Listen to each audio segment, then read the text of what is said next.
নাগরিকদের কাছে ছাদ কৃষি জনপ্রিয় হয়ে ওঠায় দেশে ছাদ কৃষি বাড়ছে। তবে মানসম্মত চারা আর পরিচর্যার সঠিক পরামর্শের অভাব বোধ করছেন অনেকেই।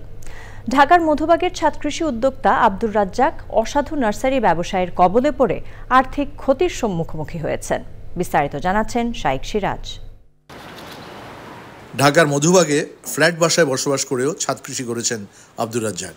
সবুজ ফসলের প্রতি তার নেশা ছোটবেলা থেকেই।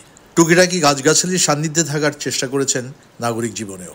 10 তলা ভবনের এই ছাদটিতে নানা রকম শাকসবজি আর ফলফলাদি ফলিয়ে পূর্ণতা পেয়েছে তার কৃষির কাছাকাছি থাকার ইচ্ছার। সুন্দর টমেটো হয়েছে, এখানে সিম আছে, এটা কেরালা সিম বলে, এটা খাওয়া হয়েছে। এটা স্যার থাই পেয়ারা, এখানে কিছু বড়ইও ধরছে, কিন্তু মানে অল্প পরিমাণে আছে। আপেল কুল এটা গত বছর টমেটো, অনেক টমেটো হয়েছে, চেরি টমেটো বিশেষ করে। এই গাছগুলো চেরি টমেটোর গাছ। উদ্যোক্তার অভিযোগ, নতুনদের কাছ থেকে সুযোগ নিচ্ছে এক শ্রেণীর অসাধু নার্সারি ব্যবসায়ী।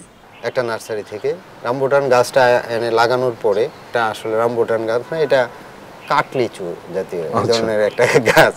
তো আমি যে তেঁতুল গাছটা আনছি, তেঁতুল গাছটা আমি বলছিল যে আপনার 1 বছর পরেই তেঁতুল ধরবে। আসলে 1 বছর পরে আমি তেঁতুল পাইনি।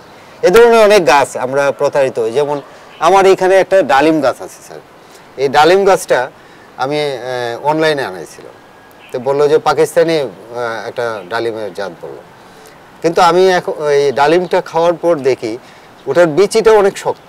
মানসম্মত চারা প্রাপ্তিতে নার্সারি ব্যবসায়ীদের উপর সরকারের নজরদারি বাড়ানোর কথা বলছেন তিনি।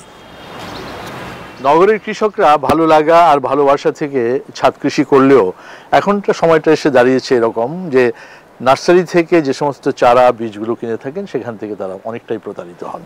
এটা যেমন সমস্যা, ছাদ কৃষি করার বড় আরেকটা সমস্যা বলে মনে করছেন তারা, কৃষির তথ্য পাওয়ার যথেষ্ট ঘাটতি রয়েছে। এ দুটি সমাধান করলে এটি আরও এগিয়ে যাবে এমনই বলছেন এই উদ্যোক্তা। ঢাকার মধুবাগের জনাব আব্দুর রাজ্জাকের ছাদ কৃষি থেকে শাইখ সিরাজ, চ্যানেল আই।